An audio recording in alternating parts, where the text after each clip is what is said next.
Hey guys, welcome to the video for today. So before we get started, I just ask you I basically give your opinion on it. Just give me a chance, okay? I'm not asking for a lot. I'm just asking for a chance. That's why you're here. If you're a new viewer, or if you're a returning viewer, you just haven't subscribed yet. I just ask you just give me a chance. Give me a week to prove that I can try and do the best that I can to my ability.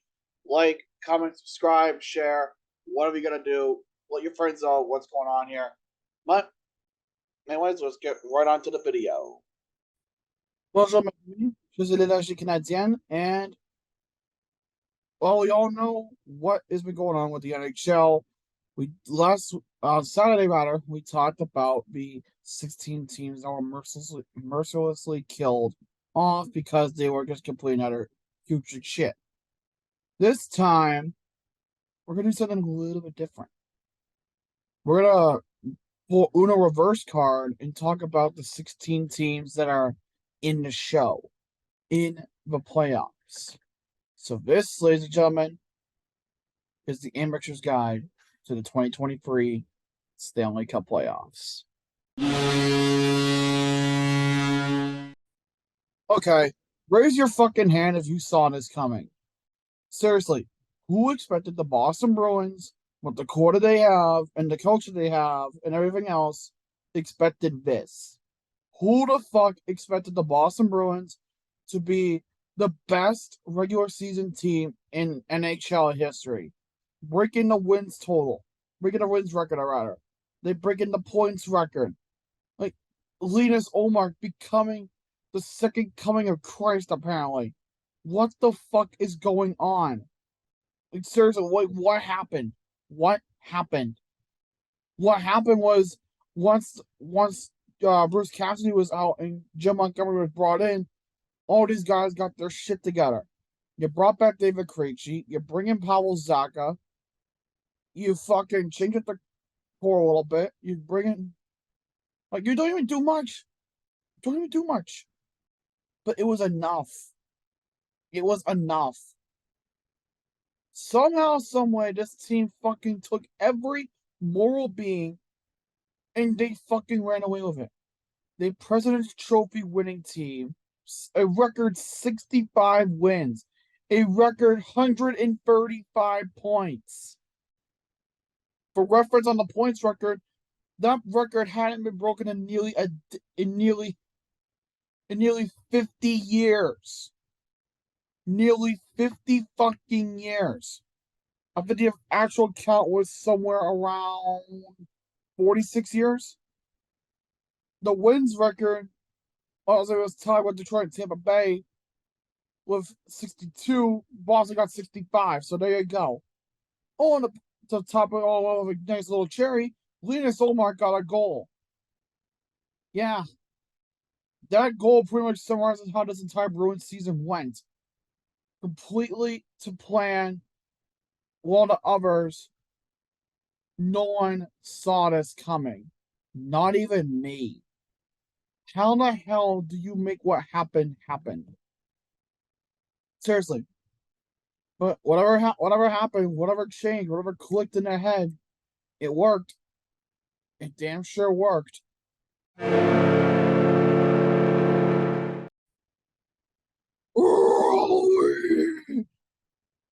To the playoffs! They looked hella good. They looked, oh my god, like, the more praise I can give this team, the better. Because they fucking deserve the praise. Seriously, they kept on their core from last season. They still look like a viable threat. Hell, these Hurricanes look like they could be a Category 5. Because of how good they've been playing. Yeah, they are that damn good. Finishing just behind the Bruins in the entire goddamn league. In the entire goddamn league. This team is legit. Say what you want, but this team is legit. They have a good core around them. Sebastian Aho, Andrei Svechnikov, Martin Necas, Teuvo Teravainen, Jordan Martinook for depth purposes. You got freaking Jakub Slavin. You got what's his name? Frederick Anderson when he's healthy. You got Darcy Kemper when he's healthy. You get healthy little doses of Pyotr Kochetkov. You got everything you could possibly need. Seriously, like, what more is there to say about the Hurricanes other than that? This team has the potential to make a lot of noise in the playoffs. But the question is, will they? Will they actually make the noise? Or will they just fall once again? Because the way it's looking, I am not so goddamn sure. I'm not so sure at all. But to each their own, and to own their each. Well, it's good to see the Colorado ski resorts have set the fortifications down for their title defense. The Avalanche again proved they are still goddamn dominant.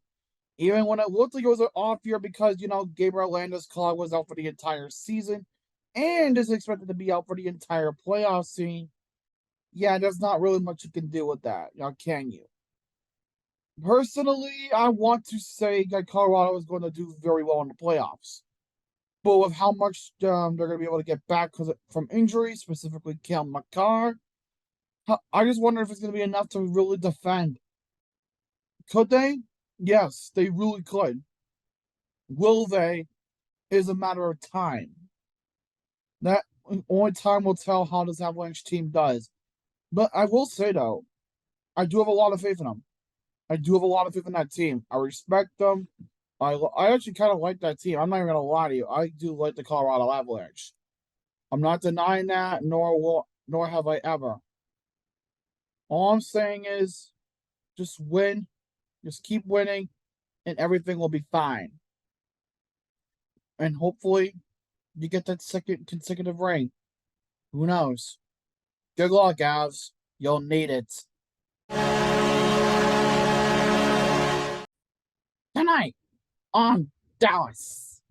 This Dallas Stars team is looking to make a lot of noise in the postseason after a down year last season.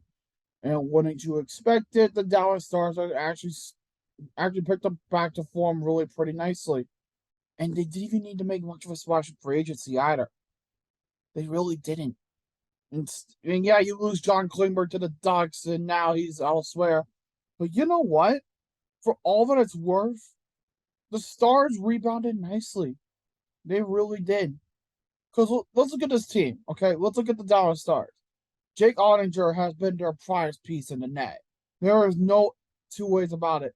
He's their homegrown goalie, and he is very good. They got another goalie in the system that's waiting to come up and make some noise. Matt Murray.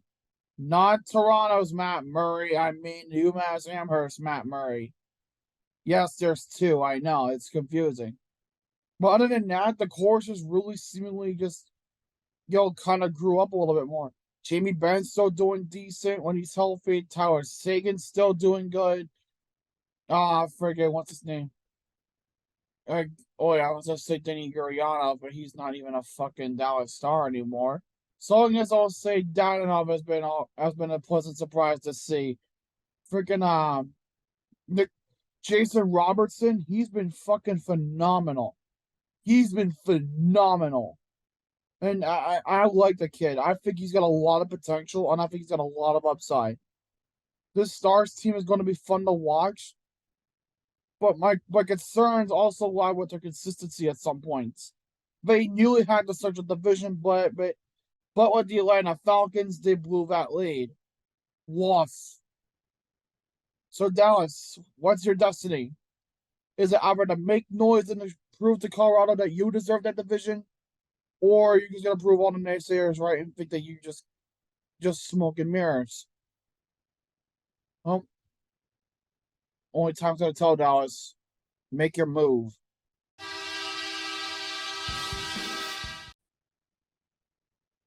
Evening, sir. Do you have time to talk about our Lord and Savior Connor McDavid? Well, I sure don't have time to talk about it because Connor McDavid has single-handedly turned the league upside fucking down. Seriously, no player in 27 years just randomly surpasses 150 points in a season. Yes, Connor McDavid is that goddamn good. Yes, he deserves every single point because he is a goddamn demigod. I swear to God, there's a reason why I put the 1980s all over again on the banner of this. Because it feels like it. For them at least. just minus the Stanley Cups. But they have the pieces.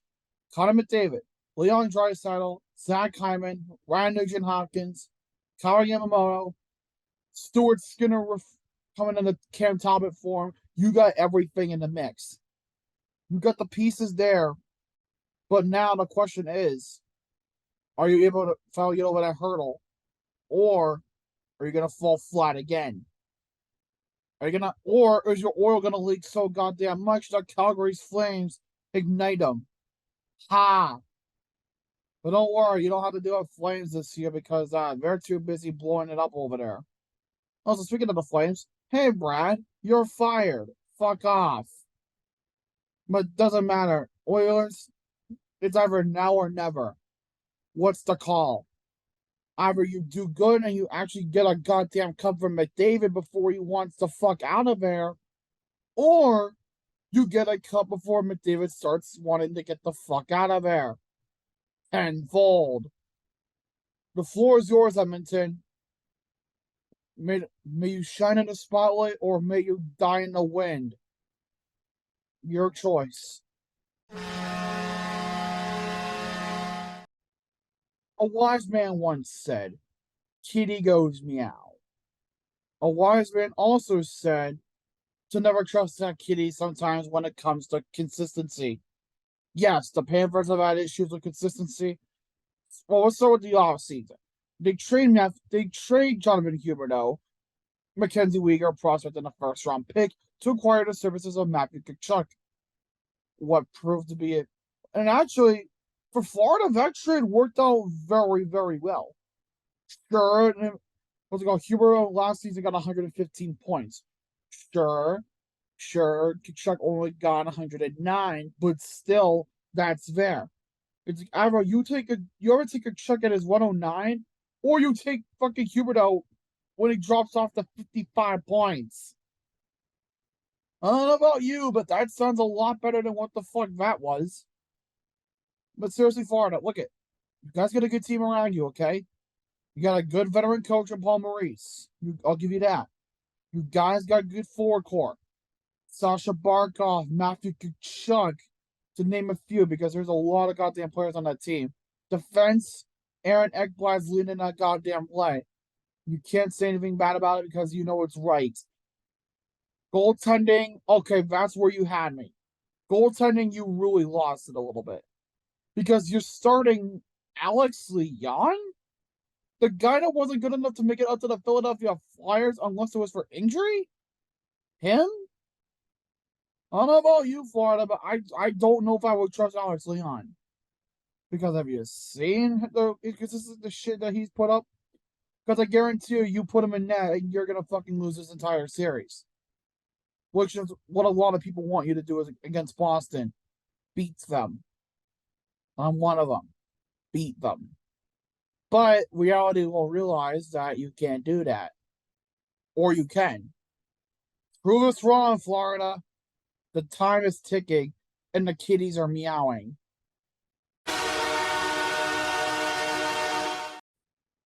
Well, Kings, I actually am pretty surprised of how your rebuild went. Yeah, you don't look the same as you did in years past, but you know what? You made it. You made it, and you made it, and you made it. You're in the playoffs. And honestly, that's probably the best thing you can for you.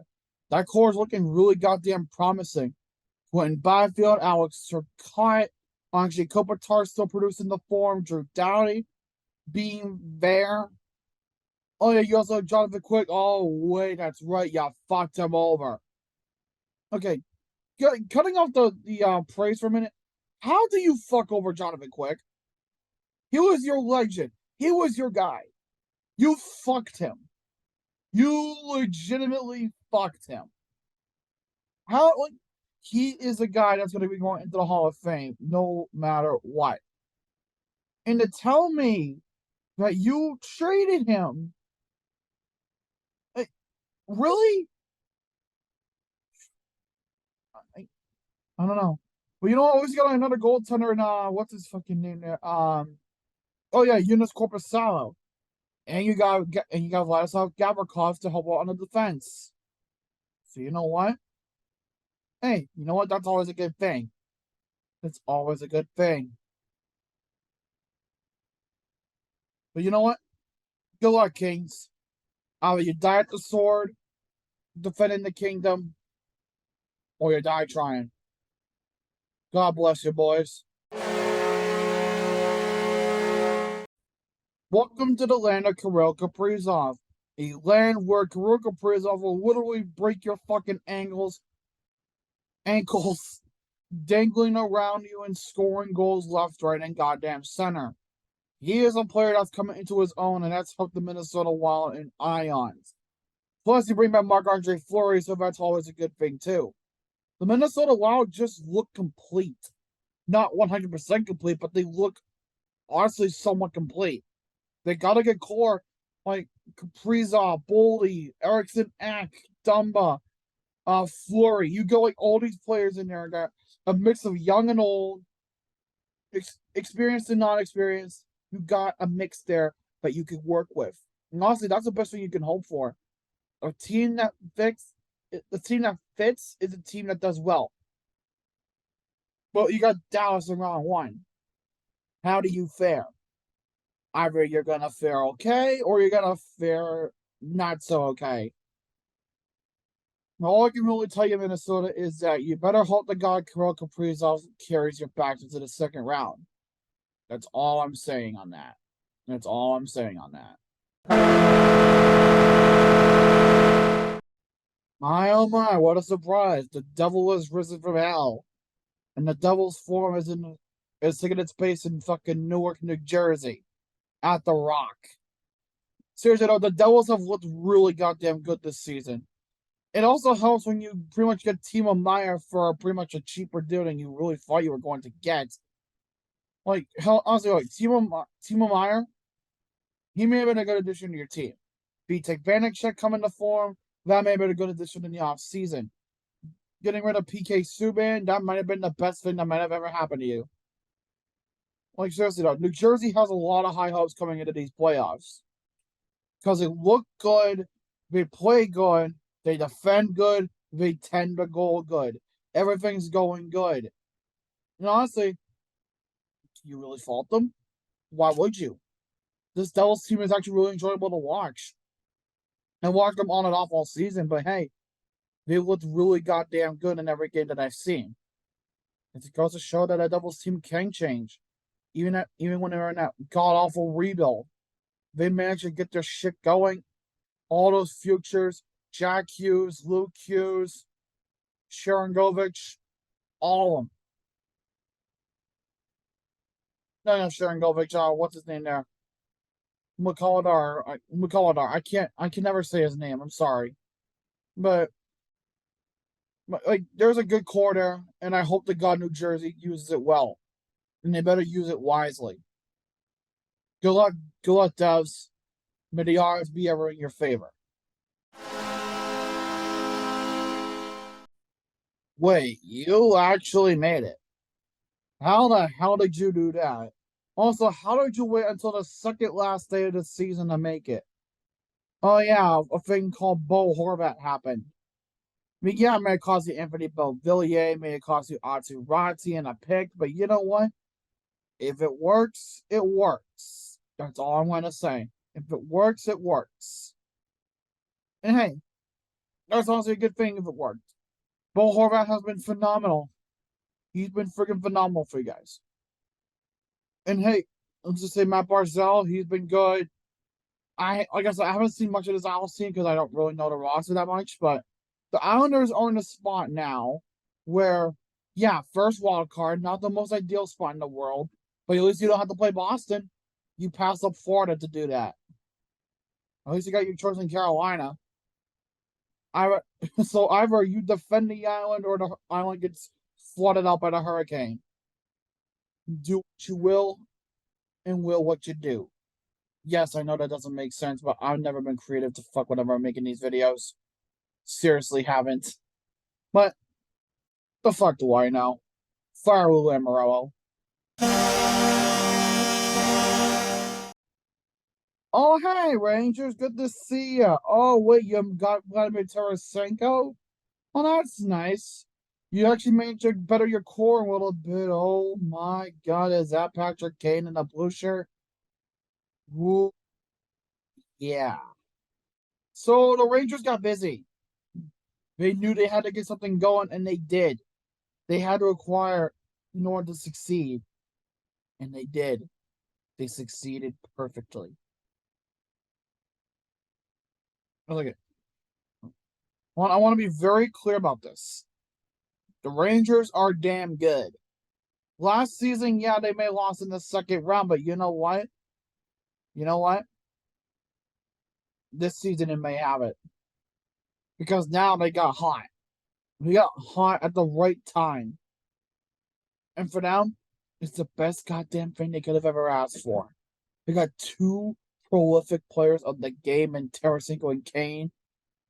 Look at this is a time for Rangers fans to rejoice.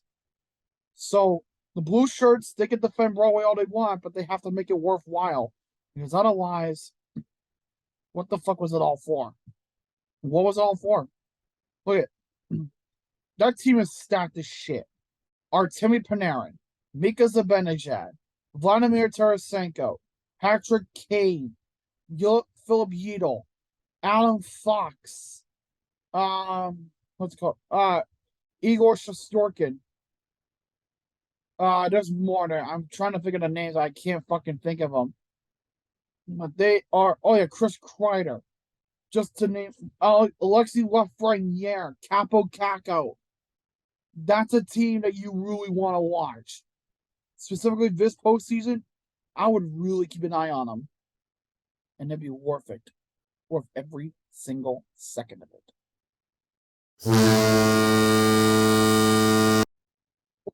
Playoff window, Seattle. This is what Vegas is dealing with, and they've been dealing with it since their first season in the league. So Seattle, let me explain this to you in the dumbest fucking way possible. You see, in the playoffs, this is what we call the postseason. It's post regular season where there's only a select amount of teams left, and now they're competing for the major championship. So in order to do this, you have to play as many more games as you possibly can, and you have to win exactly 16. Any less than that, and you guys are not making that, and you guys are not lifting that trophy. You guys have the team, but in saying that now, you have to realize that this is a very tough task. Because these other 15 teams you guys don't have to worry about are teams that are really goddamn good. Specifically from the East. And a couple from the West. But still, this is a year where you guys are going to be really careful with how you tread the Puget Sound. Look at Seattle. With all due respect, you need to figure it out. Do you want to be doing well in the playoffs, or do you just want to get a taste for it now so that way you know what to do in the future and how you approach it? Because this is a test, Seattle. This is a test. You got the depth, you got the young, you got the coaching. GM, I wouldn't exactly call it genius, but that's never here nor there. So Seattle, I leave it to you. Your sling's shorter than the others, but you know what? That's okay. All I'm going to say to you, Seattle, is good luck. Good luck, and may the future be very prosperous for you. Okay, is it just me, or does it seem like the Lightning kind of fell off a little bit this year? Yes, they're in the playoffs. Yes, they are one of the top teams in the NHL, like always. But it just seems like this season they just kind of took a step back. Because usually they usually have a winning percentage of over 600, but they didn't. They fell just short. That on top of that, they knew. On top of that, they what they call they finished like in 12th in the league. That might be a sign of things to come, but knowing logic, that's just all smoke and mirrors. The Lightning are electrifying, yes, but it just seemed like this season they weren't really the same. More so just the Lightning kind of dissipating. For some fans, that might be seen as relief, but for others, that might not be so much. For the laning, they have all their pieces still intact, like Stamkos, Point, Kucherov, Vasilevsky, Hedman, Maroon, the big rig man, dude. Like, they have them. They have the guys. Now, they need to capitalize while they still can, while that playoff window is still feasible. But again, the Lightning are dissipating. It's only a matter of time of when. We know what's happening, but the factor of when. All I can generally say is, good luck, Tampa. Hopefully, you give my Leafs a good series, and hopefully, it's one for the ages. Oh, I hate to have to tell you this again, but for the love of God, win a series. Look at, I love you guys to death, but come on, you guys have to win a series. Hell, I was in Toronto this past March. I went back. I even got this plug from Scotiabank as proof. I don't know what more you guys could want. I went back home to see you win a goddamn series, please, for the love of fucking Christ and all things that are holy. Just win a series, please. You guys have the pieces. How you got fucking Ryan O'Reilly? You got Noel Chari. You got Jake McCabe. You got fucking what's his name there? David Kampf. You guys got the pieces. Hell, Samsonov has looked good this season. He was top 5 in goals against. And that's a good thing. Like, come on, guys. What are we doing? This is our chance. It's either now or Dubas gets the fucking guillotine. We have to do something. So it's either we start now or it's time to blow it the fuck up. I'm sick and tired of year after year where we have to fucking constantly remind ourselves that, oh, next year is the year. Well, we don't know that. Because it could be the year that we're fucking blowing it up to shit. We can't keep doing this. I don't care if we don't win the cup. Just one fucking series is fine. Just one. That's all I ask. That's all these fans are asking for. Just one. Just one round. One series. That's all you need to win. That's all we want you to win. And you do that. Please, for the love of God. Wait, like I said, we love this team to fucking death, but come on. Please, just fucking get one series win. Win 4 games. That's all we're asking. I know it's difficult in the playoffs, especially, but come on. You guys have a fucking good team. We have a good team. Make it happen. For everybody's sake. Because even driving the non-Leafs fans crazy with this shit. Come on, Toronto. End the madness now. Playtime's over.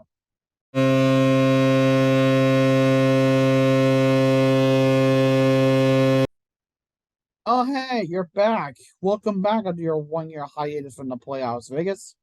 Good to see that you guys are existing. Because let's see, after last season, you guys were really hated and really memed on. Because I don't know. At least you weren't the Canucks. That's all I can say. But Vegas, though, they look decent enough. Yes, they've had injuries battle them all year, specifically to Robin Lehner, and this started to replace him. At least you got a goalie, Jonathan Quick. And unlike his quick time in Columbus, he's actually managed to put together a formidable piece to help Vegas solidify their chance in the playoffs, as well for the first time, making Vegas the #1 seed in the Western Conference. Yeah, that's a thing. Apparently, so Vegas finally got themselves a Western Conference #1 seed. Congratulations. Now, here's your test. You got Winnipeg. You guys met in the 2018 conference final. So how do you approach it? Do you A, pull your heads out of your proverbial asses and actually get somewhere, or B, get your heads out of your proverbial asses and do something? Because there is no choice. I lied. Ha. Come on, Vegas. Are you going to get back to that promised land? Or are you going to fall and crumble like everyone wants you to?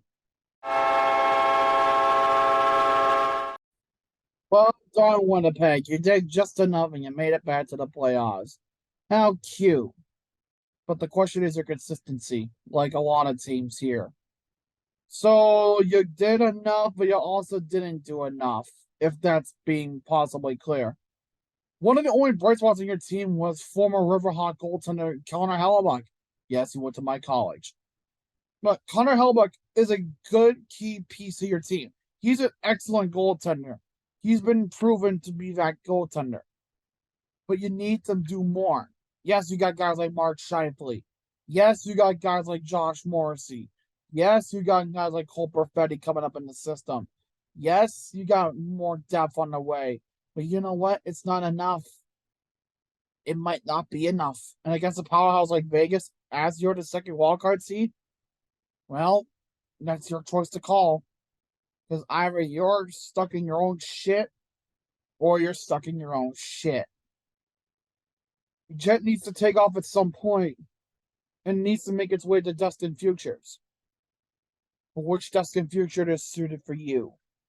Either the one where it's perfect world, no clouds in the sky and no turbulence in the air, or one that shakes the plane so goddamn much that everyone's starting to freak out in their seats. Winnipeg, just do us all a favor and actually fucking make some noise. We want you to. Good luck.